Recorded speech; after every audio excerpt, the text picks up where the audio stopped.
우리 함께 고백합니다. 믿음 안에 거하는, 믿음 안에 거하는, 믿음 안에 거하는, 믿음 안에 거하는. 그렇습니다. 행복한 교회, 행복한 성도, 행복한 가정, 행복한 자녀가 되어지길 소원합니다. 그러나 반드시 필요한 것이 전제가 있는데 그것은 바로 믿음 안에 있을 때입니다. 그래서 오늘도 우리에게 어떻게 하면 믿음 안에서 이 행복을 이룰 수 있을까? 그러한 이유들을 생각해 보면서 유대인이라 불리는 내가라는 제목으로 함께 은혜를 나누곤 합니다. 여러분 참 덥지요? 무덥지요? 말씀에 집중하면 더위도 좀 시원해지리라 생각합니다. 어느 농협창구에 대출 신청 서류를 건네며 할머니에게 이렇게 직원이 말했습니다. 할머니, 여기에다가 대출을 받을 이유를 좀 적어주시고 할머니 성함도 좀 써주세요 라고 서류를 할머니에게 건넸습니다.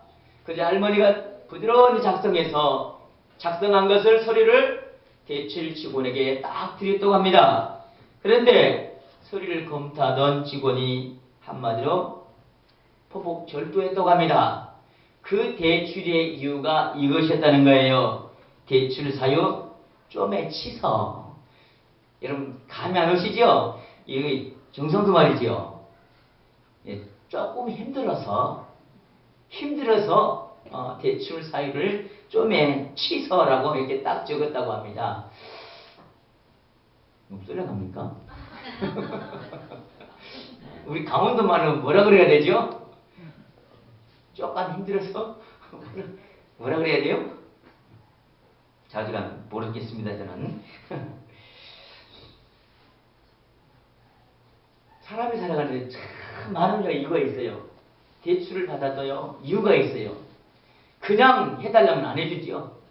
그 목적에 부합할 때 맞게 대출을 해주는 겁니다. 우리가 살아가는 도 마찬가지예요. 우리 삶의 목적이 여러 가지지만 어떤 자는 이런 말을 합니다. 사람이 살아가는 데에 4가지의 조건들이 있다고 합니다. 그 조건이 바로 이것입니다. 인생을 살아가는 데에 3가지의 선택을 하는 사람이 있어요. 그 첫 번째는 도피하는 선택을 하는 사람입니다. 두 번째는 방관하는 사람. 세 번째는 막 부딪히는 사람이 있다고 합니다. 여러분 이 셋 중 가운데 우리는 하나를 선택하며 살아갑니다. 범죄하는 사람에게는 어떻게 제일 술까요? 제일 좋은 방법일까요? 도피입니까? 방관입니까? 막 부딪힐 걸까요? 우리가 이걸 선택하는 거예요. 때로는 우리가 어려움을 당하면 어떻게 할까요? 도피할까요? 방관할까요? 아니면 막 부딪힐까요? 우리의 몸이 병들어서도 마찬가지입니다. 어떻게 선택할까요? 그냥 도피할 것입니까? 아니면 방관할 것입니까? 아니면 병과 맞서 싸워야 한가? 가장 이상적인 것은 물어보나 마나 맞서 싸워야 합니다. 좀 힘들겠지요. 어렵겠지요. 그러나 분명한 것은 도피하지 않고 방관하지 않고 정면은 맞서 싸우면 방법이 있습니다. 하나님은 그런 자를 도와주십니다. 믿음을 가지고 나가기를 원합니다. 히브리서 기자는 이렇게 말합니다. 히브리서 4장 16절에 담대하게 하나님의 은혜의 보좌로 나가라. 어떻게 나가라고요? 담대하게 나가라. 피하거나 방관하지 말고 맞서 싸우라는 것입니다. 여러분 뿐만 아니고 이어서 히브리서 10장 39절에도 이렇게 말합니다. 우리가 뒤로 물러가서 침륜에 빠질 자가 아니요 오직 영혼을 구하는 이는 믿음을 가진 자라. 이런 침륜에 빠졌다는 것은 자포자기의 상태에 있다는 겁니다. 어떤 일을 만나면 어때요? 그냥 포기해버리고 자포자기에 빠진 자가 아니고 믿음을 가지고 앞으로 나가는 자임을 말씀하고 있습니다. 우리 모두가 이 은혜로 나가기를 원합니다. 인생은 전쟁터입니다. 하루도 평안한 날이 없고요. 그냥 지나가는 날이 없습니다. 그런데 어떤 사람은 굉장히 평안하게 보이고요. 그 사람 참 젠틀하게 보입니다. 멋져 보이고요. 저는 여러분에게 그 한 사람을 좀 소개하고 싶습니다. 다른 사람보다 목 하나가 더 키가 커요. 요즘 한국 평균 신장이 많이 늘어났죠? 저희 때는 이제 제가 표준이었거든요. 믿거나 말거나. 근데 지금은 이제 아이들이 좀 많이 커서 한 75, 78 이렇게 되더라고요. 73부터 75 이렇게 되더라고요. 그런데 이 사람은요, 거기서 머리 하나가 더 크니까 약 15세 20cm 정도 커요. 얼마나 호리호리합니까? 거기다가요, 성품도 좋아요. 부모님 말씀에 절대 순종한 효도하는 아들이었어요. 여기에다가 신앙도 좋았어요. 나무랄 것 아무것 하나도 없어요. 흠 잡을 데 없는 참 순수한 사람이었어요. 그래서 성경 3일상 9장 가보면 베냐민 지파 기스라 일어나는 그의 자손 가운데 아들 가운데 누가 있었냐면 사울의 사람을 이렇게 표현하고 있어요. 2절에 기스에게 아들이 있으니 그의 이름은 사울이요 준수한 소년이라. 이스라엘 자손 중에 그보다 더 준수한 자가 없고 키는 모든 백성보다 어깨에 이만큼 컸더라. 예보도 좋았고 모든 사람 앞에 빠질 것이 없는 참 아름다운 좋은 성품을 갖고 좋은 체격을 가진 사람이었다는 겁니다. 거기다가요, 이 사울이라는 청년은 또 왕이 되는 놀라운 축복을 받습니다. 우리가 좋은 신랑감을 꼽을 때에 첫 번째 꼽는 것이 무엇일까요? 경제적인 능력입니까? 아니면 그의 능력일까요? 때로는 직업일까요? 그 성품일까요? 다양한 사람들의 생각이 있을 겁니다. 그런 좋은 신랑감은 한마디로 믿음 좋은 사람입니다. 신앙의 사람입니다. 아니에요? 돈도 있고 백도 있고 능력도 있고 세상이 갖춘 거 다 갖추는 누구처럼요? 사울 같은 사람 원하시겠죠?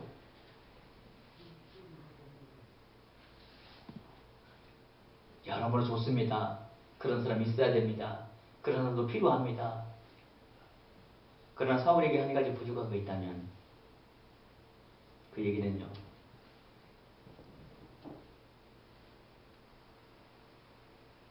하나님을 신뢰하는 믿음이 부족했어요. 왕이 되어지고 이스라엘 전체 민족을 다 다스린 데에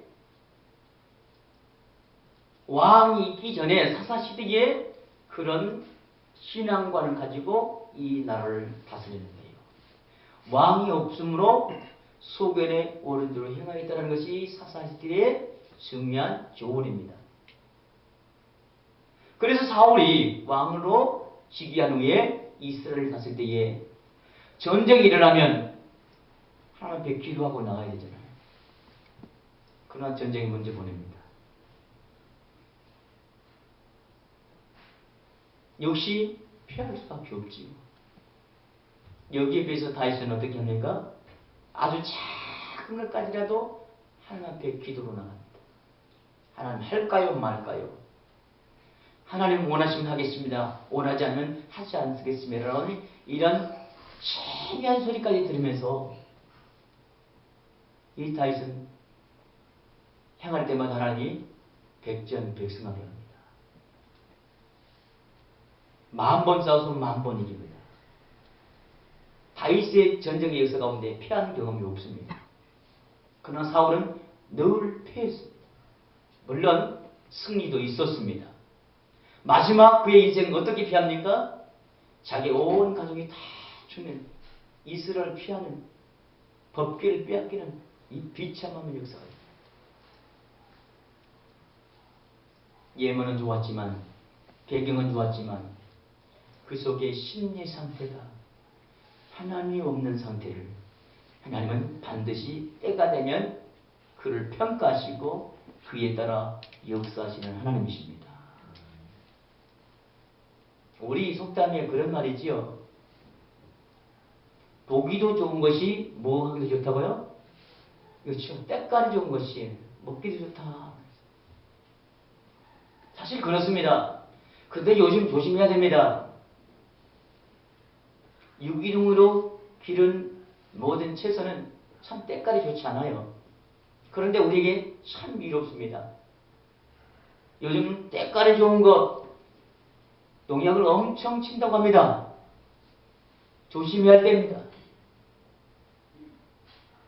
오늘 본문도 역시 마찬가지예요. 때깔 좋은 유대인들이 정말 영양가도 좋은 인생인가? 오늘 본문을 돌아가 볼까요? 로마서 2장 17절부터 20절 우리 같이 한번 읽어보기 원합니다. 같이 한번 읽습니다. 17절부터 20절까지 시작. 하나님을 자랑하며 율법의 교훈을 받아 하나님 뜻을 알고 즉시 선한 것을 분별하며 명인의 길을 인도하는 자여 어둠에 있는 자의 빛이요 율법에 있는 지식과 진리의 복음을 가진 자로서 어리신 자가 교사요 어린아이의 선생이라고 스스로 믿으니. 아멘. 여기 보니까 유대인들이 어떻게 했는가 오늘 보니까 어때요? 17절에 율법을 의지하고 하나님을 자랑하는 자. 여러분 신앙적으로 이 정도 하면 괜찮죠? 흠잡을 때 있습니까? 또 어때요? 이어서 18절에 하나님의 뜻을 알고 지극히 선한 것을 분별할 수 있는 사람. 하나님의 뜻을 아는 사람. 그리고 내가 행할 것, 행하지 말할 것 이렇게 분별력 있는 지혜로운 사람입니다. 19절 봅시다. 명인의 길을 인도하는 사람. 알지 못하는 사람을 바르게 인도하는 사람. 어둠에 있는 자의 빛이 되어지는 사람. 또 20절에 율법엔 지식과 진리의 모범을 가진 자, 어리석은 자의 교사, 어린아이의 선생. 여러분 17절부터 20절까지 하나하나 꼽아보니까 어때요? 참 나의 부끄러움을 느낄 수 있잖아요. 나의 연약함도 느낄 수 있잖아요. 그런데 유대인들이 어땠어요? 우리가 봤을 때 완벽했다는 거예요. 부족감 없는 신앙으로 좀 살고 있다는 겁니다. 그러나 문제는 때깔이 좋은 것이 다 좋은 것은 아니더라라는 거예요. 20절 마지막 단어를 주목해야 됩니다. 20절 마지막 단어 뭐라고 표현한가 볼까요? 시작. 스스로 믿으니라. 여러분 처음에 좋았는데 마지막까지 좋아야 돼요. 때깔이 좋았는데 몸에도 좋아야 됩니다. 그런데 때깔은 좋았는데 무엇은 안 좋아요? 몸에 안 좋은 것이 유대인이 있다는 겁니다. 왜 안 좋은 이유를 스스로 믿는 그 단어 가운데 함축되어 있는데 스스로 믿을 수밖에 없는 그의 신앙에 좋지 못한 태도를 이제 21절부터 쭉 나열하고 있습니다. 우리 21절부터 함께 한번 읽어보기로 합니다. 21절, 22절 한번 읽어봅시다. 23절까지 읽어봅시다. 시작. 그러면 다른 사람을 가르친 내가 내 자신을 가르치지 아니하느냐? 도둑질하지 말라 선포하는 내가 도둑질 하느냐? 가늠하지 말라 말하는 내가 가늠하느냐? 우상을 가증히 여기는 내가 신전 물건을 도둑질하느냐? 율법을 행하는 내가 율법을 범함으로 하나님을 욕되게 하느냐? 어때요? 스스로 옳다 인정하는 삶이 이런 삶이라는 거예요. 우리는 하나님이 좋아하는 삶이기 원합니다. 하나님의 기뻐하는 삶이기 원합니다. 이것이 바른 신앙이요, 바른 삶임을 인정했습니다. 사랑하는 성도 여러분, 어떻게 하면 우리가 바른 신앙의 삶을 살아갈 수 있을까? 모든 사람이 행복할 수 있고 모든 사람이 기뻐할 수 있고 어느 곳을 가든지 그리스도의 향리를 내는 축복의 인생이 될 수 있을까? 여러분에게 두 가지만 얘기합니다. 첫 번째는 우리는 똑바로 정면을 바라보고 살아가는 겁니다. 사도 바울은 다음같이 매일 우리에게 이런 태도와 열정을 갖기를 원하고 있습니다. 빌립보서 3장 13절에 오직 한 일, 즉 뒤에 있는 것을 잊어버리고 앞에 있는 것을 잡으라. 어떤 것을 잡으라고요? 뒤에 것을 잊어버리고 앞에 것을 잡으라. 앞에 것을 잡으라는 것은 바로 예수 그리스도의 십자가를 붙들라는 겁니다. 할렐루야. 십자가 붙으면 하나님 이루하십니다. 십자가를 붙들면 우리의 모든 죄악이 치료받습니다. 십자가를 붙들면 하나님이 우리를 평강한 길로 인도해 주십니다. 누구나 우리의 영혼 속에 하나님은 그런 자에게 열정을 불어넣어 주십니다. 우리는 나 스스로 또는 친구나 누구를 격려해 줄 수는 있습니다. 어떤 아이는 그렇게 했다 그러죠? 참 감동을 받았어요. 어린이날 부모님이 그에게 선물을 못 사주니까 스스로 자기에게 용돈 버는 거 가지고 자기를 위해서 아이가 선물했다고 합니다. 얼마나 대견해요. 참 대견하죠. 여러분도 한번 해보십시오. 남편이, 아내가, 자식이 또는 뭐 부모가 선물 아니면 자기 스스로 한번 용돈을 가지고 자기를 한번 선물해 보십시오. 뿌듯해질 겁니다. 만족해질 겁니다. 하지만 그때뿐입니다. 더 중요한 것은 하나님이 나를 격려해 줘야 합니다. 그 하나님 나를 알아줄 때에 나에게 힘이 생기고 용기가 생기고 위로가 되는 겁니다. 그러려면 우리는 어떤 삶을 살아가야 합니까? 뒤에 것을 붙잡지 마시고 앞에 것을 붙잡으십시오. 우리 앞에 계시는 예수 그리스도를 붙잡고 살아가십시오. 두 번째 한번 따라해 봅시다. 마음을 지키자. 여러분, 누군가는 다 상처의 마음을 가지고 살아갑니다. 그 상처를 털어버리기 쉽지 않습니다. 그러나 분명한 것은 우리의 모든 마음의 상처를 털어버리면 하나님이 보상해 주십니다. 그러나 대부분의 사람들이 이렇게 삶을 산다고 합니다. 원망과 분노, 이 파괴적인 마음을 자기의 가슴 속에 계속 쑤서 넣는 거예요.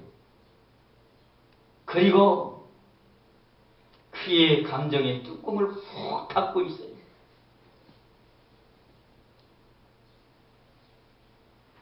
그 용기 속에 쑤서낸 수많은 파괴적인 감정들, 원망, 분노, 시기, 질투로 가득 찬 우리의 이 가슴의 용기 속에 어떻게 하면 이 용기를 비울 수 있을까요? 그것은 바로 우리의 마음을 지킬 때입니다. 어떻게 지켜야 하는 거예요? 그 마음은 용서로 지킬 수 있습니다. 용서는 이런 말을 하고 있습니다. 원망이라는 독에서 벗어나기 위한 열쇠라고 말합니다.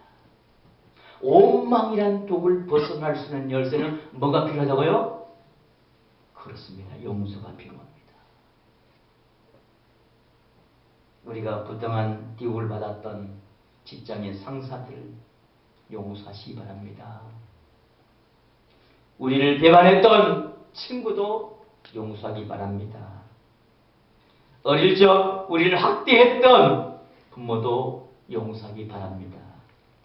원망이 점점 깊이 뿌리 내리고 계속해서 우리의 인생을 오염시키지 않도록 용서하기 바랍니다. 오래전 영국의 한 청년이 유명한 인사들에게 통쾌한 장난을 친 사건이 있습니다. 그 청년은 영국의 유명한 인사들에게 다음과 같은 짤막한 내용의 전보를 썼다고 합니다. 그 내용은 바로 이것입니다.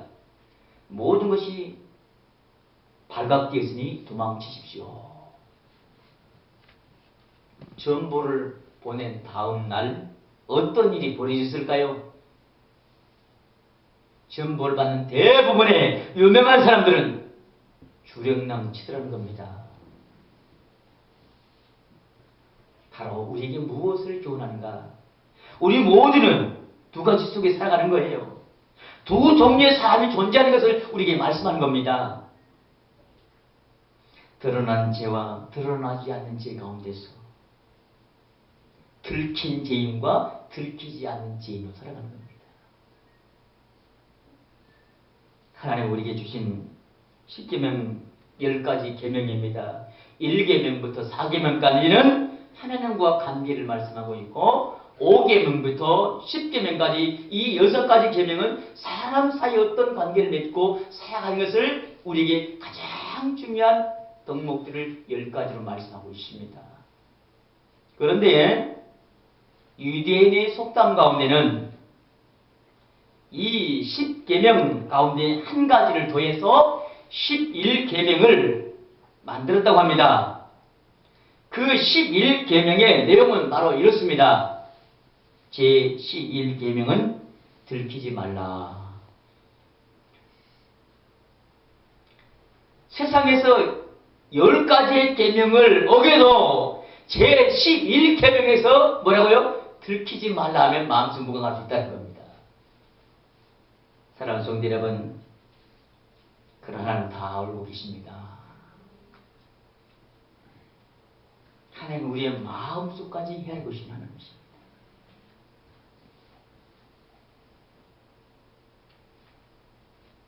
사랑하는 성도 여러분, 오늘 우리 모두가 이 준수한 사람 사울, 아름다운 인생을 살아왔다고 자부한 유대인 같은 우리의 마음이 있다면 바로 우리는 우리 스스로의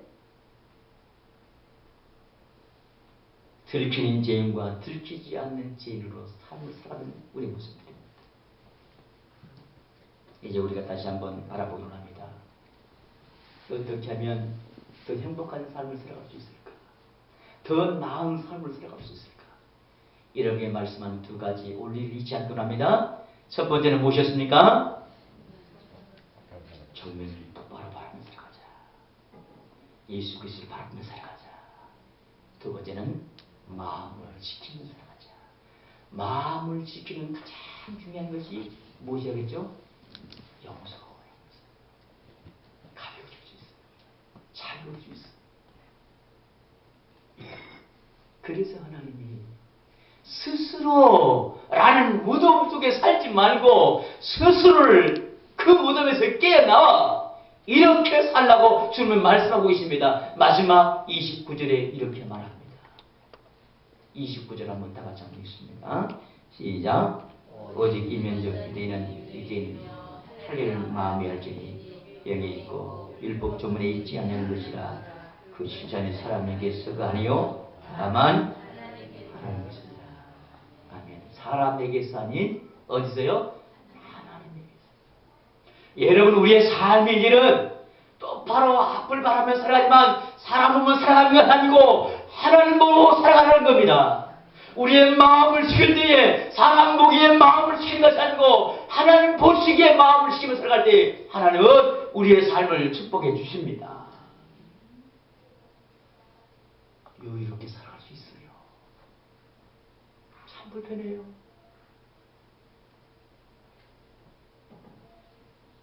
지난 금요일 날 제가 교육을 좀 갔다 왔어요. 춘천에. 오고 가는 차 안에서 여러 가지 많은 대화를 했는데 참 상식이 없는 시대다. 상식만 지키면 참 그것만으로 행복할 건데 요즘 시대는 상식이 사라진 시대다라는 그 통탄의 모습을 여러 가지 예를 들면서 말씀을 하더라고요. 그럴 수 있겠다라는 생각이 들어요. 사랑하는 성도들, 우리는 상식으로만 살아가는 사람들이 아닙니다. 하나님 안에 있다는 것은 상식 이상의 사람인 것입니다. 우리의 수준이 달라져요. 우리의 바라보는 대상이 달라져 있다는 겁니다. 이제 여러분의 삶 속에 감정 속에 갇혀있는 사람이 아니고 그 감정을 뛰어넘어 하나님을 볼 줄 아는 믿음의 사람 되기를 원합니다. 그럼 하나님 다 나머지 얘기를 줍니다. 하나님을 만날 때 사울이 바울이 됐잖아요. 죽을 고비에서 하나님 그를 건져주시잖아요. 하나님 우리가 어떻게 행복하게 살기를 원하시는 하나님이십니다. 더 넉넉하게 살기 원하시는 하나님이십니다. 그 하나님의 마음을 알아가는 우리 모두가 되기를 원합니다. 이제 우리 결단합시다. 사람의 마음 잡지 마시고 하나님의 마음 붙들면 사람 인생이 되겠노라고. 이렇게 살기 원하십니까? 그렇다면 우리 두 눈 감고 가슴에 두 손 얹고 기도합시다.